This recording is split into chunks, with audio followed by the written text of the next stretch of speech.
नमस्कार जी। कहानियाँ यादों की में आपका स्वागत है।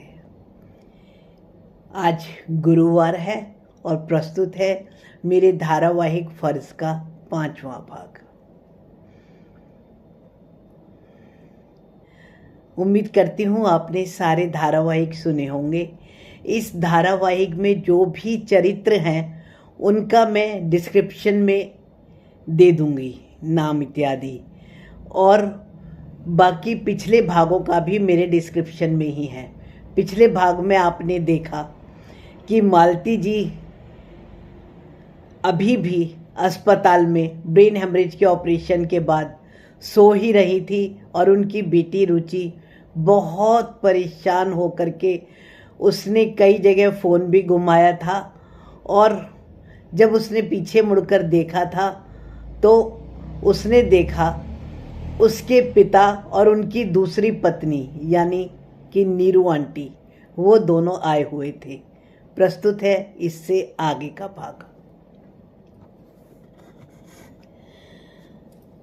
रुचि कमरे में सोई हुई अपनी मम्मी को देखते हुए बहुत सी पुरानी यादों में खोई हुई थी कि तभी दरवाजे पर आहट हुई और उसने पीछे मुड़कर देखा तो नीरू आंटी और पापा थे।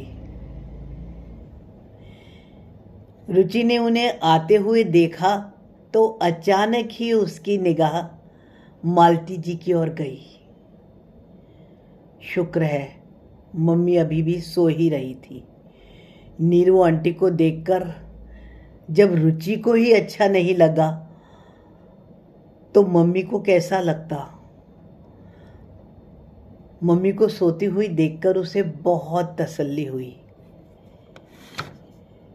नीरू आंटी ने औपचारिकता दिखाते हुए बात शुरू करी और रुचि से पूछा, क्या हुआ था इनको? कोई टेंशन हो गई थी क्या? दुख और गुस्से के अतिरेक में रुचि का मन हुआ वह चिल्लाकर बोले, आपसे बड़ी टेंशन कौन सी हो सकती है? लेकिन उसने पापा को देखकर स्वयं को संयत करा और इस बात का कोई जवाब नहीं दिया। बेल बजाकर उसने नर्स को बुलाया। नर्स के अंदर आने पर रुचि ने नर्स को कहा, देखना ज़रा मम्मी के जो ग्लूकोज की बोतल चढ़ी हुई है इसमें ग्लूकोज ख़त्म होने वाला है। अब आप इसे बदलेंगी या कि निकाल कर रखेंगी? नो, ये तो ऐसा ही चलेगा। अभी मैं इसका स्पीड कम कर देती हूँ। अभी ख़त्म तो पूरा नहीं हुआ है। ऐसा बोलते हुए नर्स ने कुछ करा और वह बाहर चली गई। उसने मालती जी की ओर एक नज़र डाली थी। पापा तो एक अपराधी के जैसे चुप ही बैठे थे। या ऐसा भी हो सकता है कि नीरू आंटी के सामने पापा ऐसे ही रहते हों। खैर, कारण कुछ भी हो, कमरे में तो एक बार चुप्पी सी पसर ही गई थी। नीरू आंटी ने ही फिर से चुप्पी तोड़ते हुए कहा, चंदन ने बताया था कि दीदी को अचानक ही ब्रेन हेमरेज हो गया। ये सुनकर वर्मा जी तो बहुत टेंशन में आ गए थे, तभी तो मैं भी साथ आ गई हूँ। चंदन का घर यहाँ पास में ही है। अगर तुमको कोई भी प्रॉब्लम हो तो तुम चंदन को बोल देना।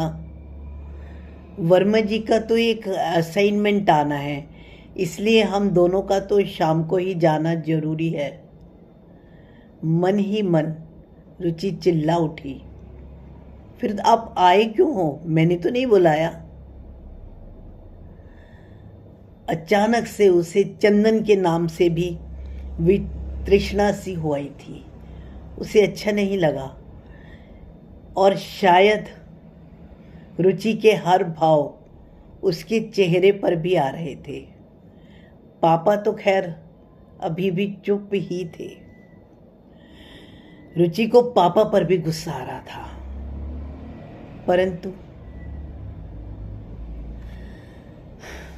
परंतु कुछ नहीं। नीरू आंटी अपने साथ बहुत से फल लेकर आई थी। कमरे में बैठना तीनों के लिए ही बहुत भारी हो रहा था और रुचि को तो यह फिक्र और हो रही थी कि आंख खुलने के बाद मम्मी नीरू आंटी को देखकर कहीं असहज तो नहीं हो जाएंगी। ऐसा ख्याल आते ही उसने कहा, मम्मी अभी कमरे में आई हैं, अभी मालूम नहीं होश में आने के बाद वह किस कंडीशन में होगी, शायद उन्हें आराम की ही ज़्यादा ज़रूरत होगी। पापा के सपाट से चेहरे पर कई भाव तो आए। कहीं ये भाव किसी ग्लानि या पश्चाताप के तो नहीं थे? शायद नहीं, या शायद हाँ। पापा नीरू आंटी को क्यों साथ में लाए? उसका हमसे क्या मतलब? रुचि ऐसा सोच ही रही थी। ये भी तो हो सकता है कि नीरू आंटी खुद को असुरक्षित महसूस कर रही हो, इसलिए खुद ही पापा के साथ चली आई हो। मम्मी को शायद शांति और आराम की ज़रूरत होगी। रुचि के ऐसा बोलते ही पापा ने नीरू को देखकर कहा, चलो अब हम चलते हैं। फिर रिचू के देखकर बोले, रुचि बेटा तूने कुछ खा लिया?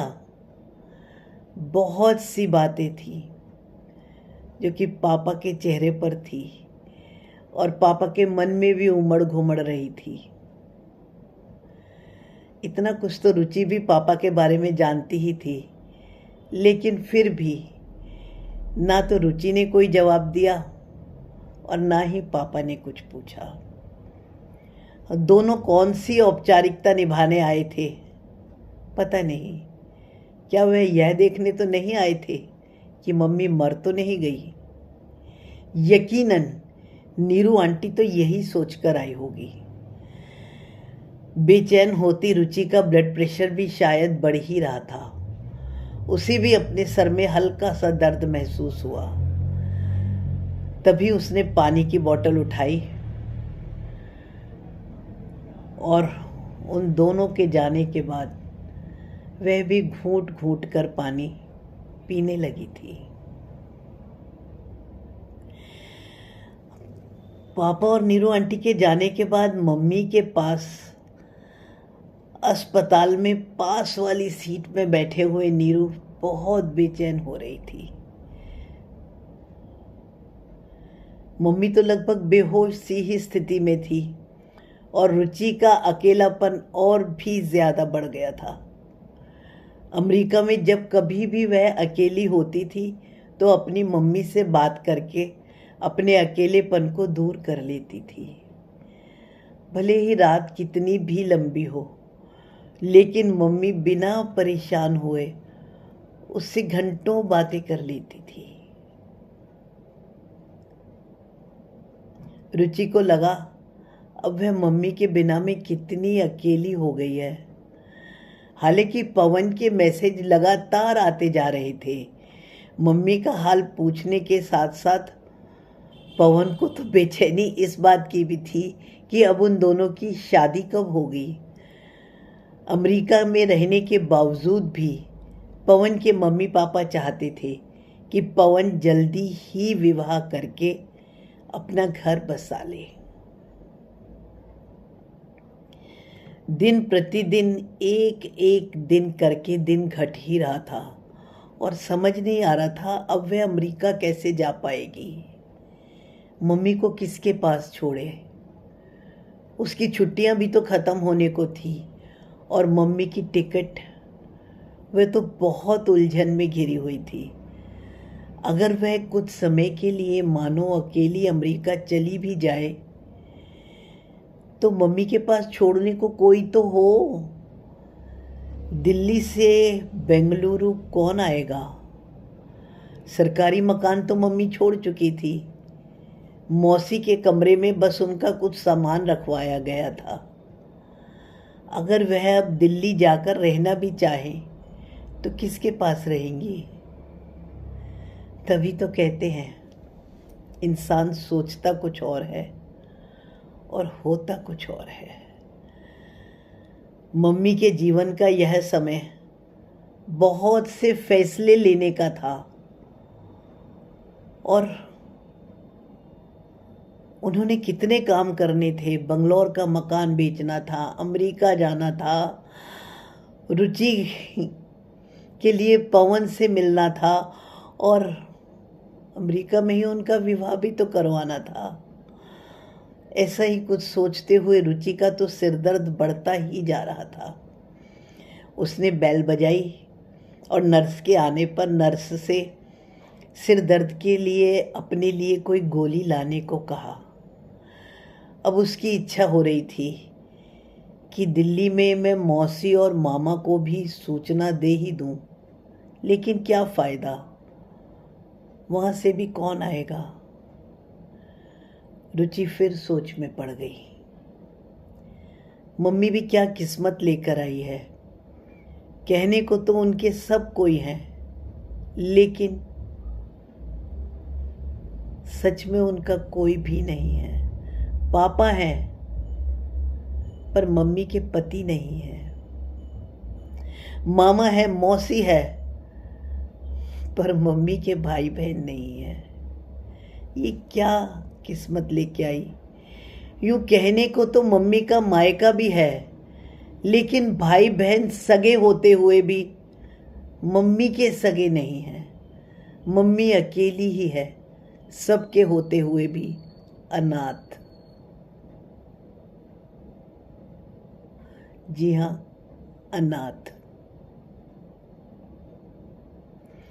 ना उनके माता, ना उनके पिता, ना उनके भाई, ना उनकी बहन, पर उनके सब हैं। ये किस्मत भी क्या खेल खिलाती है। मम्मी अक्सर रुचि को प्यार करते हुए भी बहुत डरती थी। वो रुचि को यही कहती थी, रुचि मुझे बहुत डर लगता है, कहीं ऐसा ना हो तू भी मेरी ना हो, तू भी तो शादी होकर पराई हो जाएगी ना। मम्मी की आंखों में आंसू देखकर रुचि कहती थी, अरे मम्मी ऐसे कभी नहीं होगा, मैं शादी नहीं करूँगी, मैं आपके बिना कहीं नहीं जाऊँगी। और फिर मम्मी अपने आंसू पोंछकर कहती थी, ऐसा थोड़ी ही, तेरे बच्चे होंगे उनके साथ खेलूँगी। जाने मम्मी क्या क्या करती रहती थी। और उस रात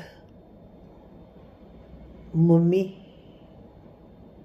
अगर उस घटनाक्रम को याद करे तो मम्मी को जिस दिन ब्रेन हेमरेज हुआ था तब भी तो वे यही बात कर रही थी ना कि मुझे डर लग रहा है, जिससे तू शादी करेगी वह लड़का कैसा है।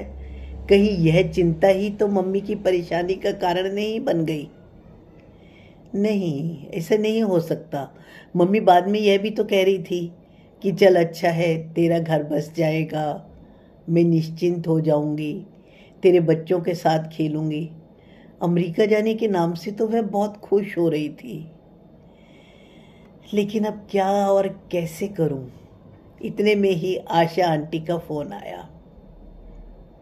आशा आंटी याद है ना आपको, मम्मी की सहेली। आशा आंटी की बेटी रेवती के घर में ही रुचि बहुत दिन रही थी ना।